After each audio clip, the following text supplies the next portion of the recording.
उड़ जा कहने से सुनता भी तू है कहाँ। सुन ले गल सुन ले वे कमले मेरे नादान दिल वे कमले कमले कमले मेरे नादान दिल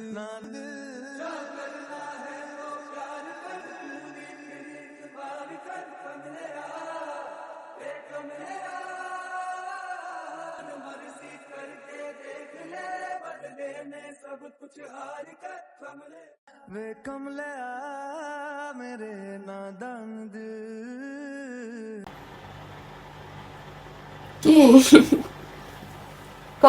उड़ जा कहने से सुनता भी तू है कहाँ। আমার সুখের পায়রা, তোমার আগমনে তোমার মা কাঁদছে, তবে এই কান্না সুখের কান্না। এই কান্না কোনো কষ্টের না। কেনই বা কষ্ট পাবো বলো?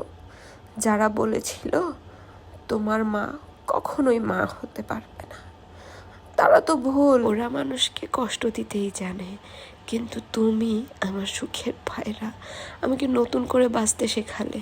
জানেন, আজকে 9-10 দিন যাবত আমার জ্বর, কোনোভাবেই জ্বর থামতেছে না, কোনোভাবেই পেটের ব্যথা যাচ্ছে না।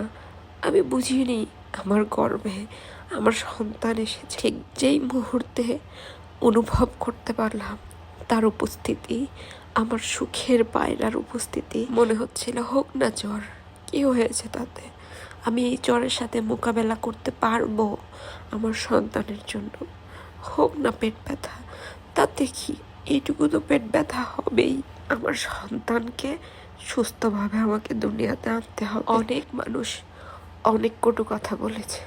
আমার যখন হাজব্যান্ড ছিল না আমার সাথে, ও যখন বিদেশে ছিল, তখনও অনেক মানুষ বলেছে, ওরই গোষ্ঠীর মানুষ, আমি নাকি কখনো মা হতে পারবো না। আরে আমার কাছে আমার স্বামীই নাই, তাহলে আমি মা হব কিভাবে? আমার সিস্ট হয়েছে দেখে আমি নাকি কোনোদিনও মা হতে পারবো না। আল্লাহর সিদ্ধান্তের উপরে আমরা হাত বাড়াই কেন? আল্লাহ যদি আমাকে সন্তান না দেয়, তাহলে কি আমি জোর করে নিতে পারবো? এটা কি সম্ভব? যারা যারা আমার ভিডিও দেখছেন, আমার জন্য দোয়া করবেন।